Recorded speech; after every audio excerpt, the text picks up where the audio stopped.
commence sur les rives africaines dans le royaume de Faya. Des bateaux motorisés venus d'Europe accostent, menés par un homme, Monsieur Dubeur, et son bras droit, son homme de main, Monsieur Gaucher. À leur arrivée, surprise, ce qu'ils découvrent n'est pas un continent sauvage. Le royaume Faya n'est pas seulement riche en or et en soie, il repose sur des savoirs. Les forgerons façonnent des outils d'une précision inégalée. Les savants étudient les étoiles pour prédire les saisons. Les guérisseurs, véritable encyclopédie vivante, maîtrisent des centaines de plantes médicinales. Chaque enfant grandit dans l'amour des ancêtres, apprenant les valeurs de courage, d'honnêteté et de solidarité. Ce n'est clairement pas un monde sauvage, mais une civilisation vibrante, forte et organisée. Fidèle à notre légendaire hospitalité, nous accueillons ces étrangers avec chaleur. Monsieur Dubeur est logé et vit au sein de la famille de Monsieur Ebi, un polygame et père de 8 enfants. Une grande cérémonie est organisée et Monsieur Dubeur se voit même offrir une femme. Le roi, les notables, le guérisseur salue ses commerçants qui proposent textiles, perles et pacotilles. Tout semble parfait, mais ce commerce n'est qu'un leurre. Monsieur Dubeur et ses hommes sont subjugués, impressionnés devant nos terres arables et toutes nos ressources naturelles qui leur semblent immenses, infinies. Nous qui ne connaissons que l'abondance ne pouvons pas nous douter que c'est ce qui manque le plus chez eux. Ils observent, sondent, notent. Ils comprennent sans difficulté que notre spiritualité est notre talon d'Achille, car elle est le ciment, l'organisation sociale des savoirs médicinaux, des rituels de passage, des relations à la nature. Ils réalisent également que le guérisseur du village, gardien du totem sacré, est la clé. La nuit tombée, en assassinant son totem d'un coup de feu, le guérisseur meurt instantanément. Le royaume est en deuil, désormais vulnérable. Profitant des funérailles, M. Gaucher, sous les ordres de Dubeur naturellement, brandit brusquement son bâton qui crache le feu. Un coup part. Le roi s'effondre. S'ensuit instantanément une rafale de tirs en direction de la cour royale, puis dans la cohue affolée. Le vacarme et l'afflux du sang font plonger tout le monde au sol, terrorisés. Dans la foulée, les guerriers ripostent. Ils sont neutralisés en un temps record. Leurs lances et flèches ne peuvent pas rivaliser avec les balles. La terreur s'installe. Mais pourquoi M. Dubeur a-t-il fait le chemin jusqu'au royaume de Faya? La révolution industrielle a provoqué chez lui en Europe une baisse massive de la mortalité, entraînant une explosion démographique. Cette surpopulation a causé chômage et misère. Son problème est donc clair. 1. Il faut trouver de nouvelles terres pour déverser le surplus de population. 2. Dénicher de nouvelles sources de richesse pour entretenir la bourgeoisie. C'est ainsi qu'il s'est lancé à l'assaut du monde, et donc de l'Afrique aussi. Pour atteindre leur objectif, il a conçu avec minutie un plan stratégique en 4 étapes, avec pour devise, sous le signe de la croix, par la force du canon, pour la gloire de l'or. Phase 1. Prendre nos esprits, imposer leur religion, leur école et leurs idées pour façonner notre façon de penser dès l'enfance.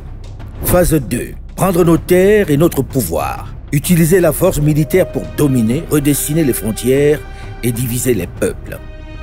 Phase 3. Prendre nos richesses, exploiter nos mines, nos champs, nos ressources et imposer leur monnaie pour contrôler notre économie.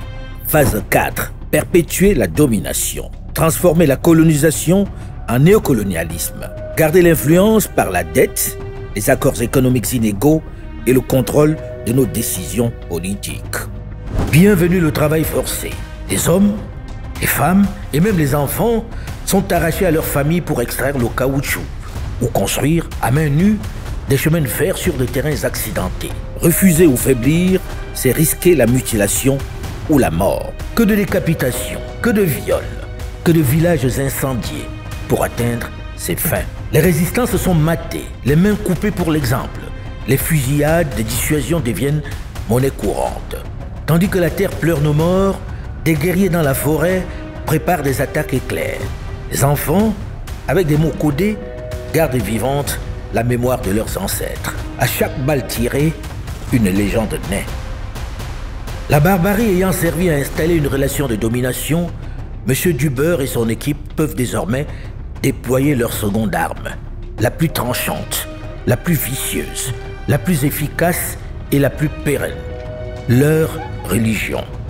Les lieux sacrés sont brûlés sur la place publique, les fétiches profanés. C'est cette religion qui, sans verser le sang, va maintenir la domination, va désarmer et dénaturer des générations et des générations parce qu'ils l'ont diffusée, greffée dans les âmes et les cœurs par un outil extrêmement bien pensé, l'école. C'est ainsi que commence le lent et puissant pillage de l'âme. Des chapelles sont érigées là où nos ancêtres veillent. Les chants grégoriens étouffent les tambours. Ils nous prêchent le pardon, la soumission, l'abandon de soi, la patience dans la souffrance et la promesse d'une récompense dans l'au-delà. Heureux les pauvres en esprit.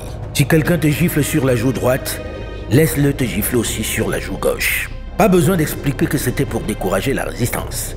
Il nous enseigne que nos dieux sont inférieurs, que nos ancêtres étaient des sauvages, que nos pratiques sont diaboliques, que notre peau est souillée, que nos noms sont païens. Abdou devient Albert, Minga devient Marie. Et quand l'obscurité tombe, loin des regards des missionnaires, nos pères nous racontent les secrets des astres et les légendes qui font frissonner les étoiles. La religion ne vole pas que les âmes, elle dérobe la fierté. Même les griots jadis porteurs de la mémoire sont tragiquement réduits au silence. La conversion religieuse devient une action de survie. Peu à peu, l'école, véritable cheval de Troie religieux, devient l'unique moyen d'éviter les pires sévices. Les enfants apprennent à lire et à écrire en langue coloniale pour devenir interprètes ou fonctionnaires au service des colons. Pour les familles, envoyer un enfant à l'école, c'est sauver sa vie, sauver son âme. Et pendant que nous sauvons nos âmes, ils nous pillent, ils nous volent. À mesure que M. Dubeur et compagnie pillent en toute tranquillité, ses voisins découvrent à leur tour ce nouvel Eldorado. Rapidement, ils s'affrontent sur nos terres qu'ils se sont appropriées sans notre avis. Pour éviter le fratricide, pour éviter de s'entretuer, ils s'entendent et se mettent d'accord en se rassemblant à Berlin en 1884-85. Autour de la table, 14 pays européens et américains réunis. 0 représentant africain. Et oui, quand tu n'es pas autour de la table, c'est que tu es sur le menu. Pour eux, nous ne sommes pas des êtres humains. Nous sommes leur propriété, leur bien. Nous constituons un succulent gâteau à partager. Un critère unique, les ressources. Les grands royaumes africains sont pulvérisés, divisés, partitionnés, émiettés en micro-États. Les lignes droites arbitraires tracées au milieu des villages deviennent nos frontières qui hantent encore le continent aujourd'hui. Les communautés ainsi que les familles sont partagées entre plusieurs États. C'est le règne, la dictature des frontières artificielles qui ne répondent qu'à leurs intérêts. Une fois l'Afrique émiettée et partagée, les ogres continuent de se battre entre eux pour élargir leurs empires en Europe. Les premières et secondes guerres mondiales éclatent. Problème, ils n'ont pas de soldats. Solution, nous déporter comme boucliers humains, de la chair à canon. Par milliers, nous sommes donc enrôlés de force dans ces guerres qui ne sont pas les nôtres. Nos vies sacrifiées pour la liberté de ceux qui nous oppressent.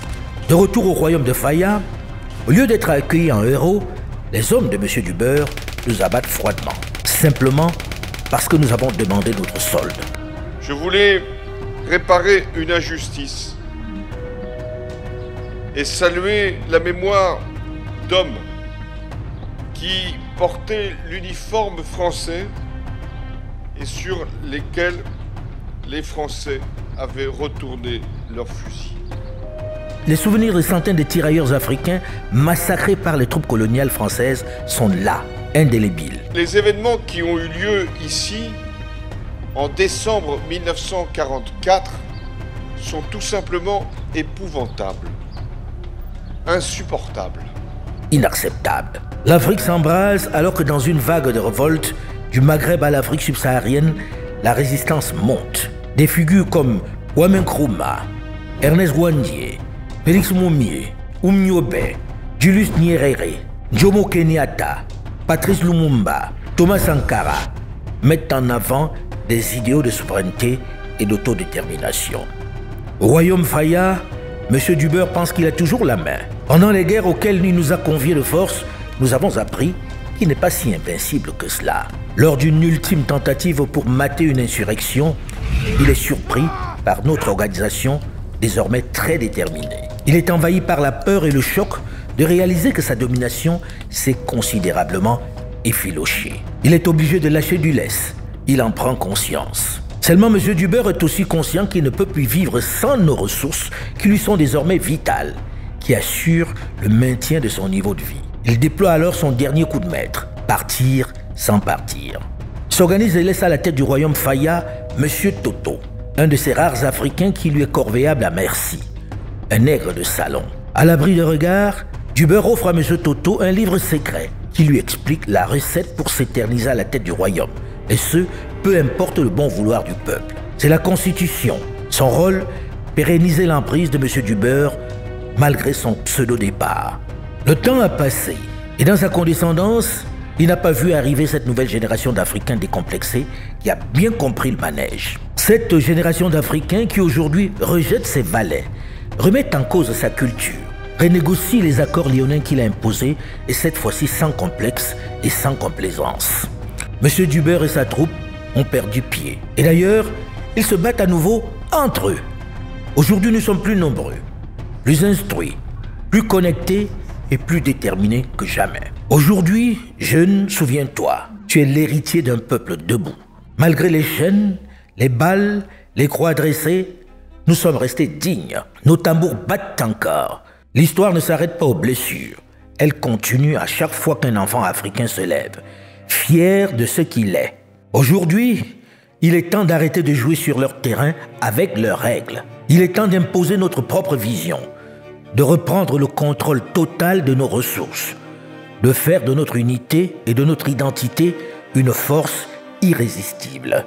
L'heure n'est plus à la résistance silencieuse. L'heure est à l'action souveraine et intentionnelle. Il ne s'agit pas d'une simple revanche sur l'histoire, non, de construire, de transformer le monde avec notre science, nos propres vérités, notre propre narratif, qui va nous permettre de nous libérer, de nous retrouver, de nous unir. Et ça commence aujourd'hui, avec nous, avec toi, ici, à Mansa. Repenser, transformer l'Afrique et inspirer le monde.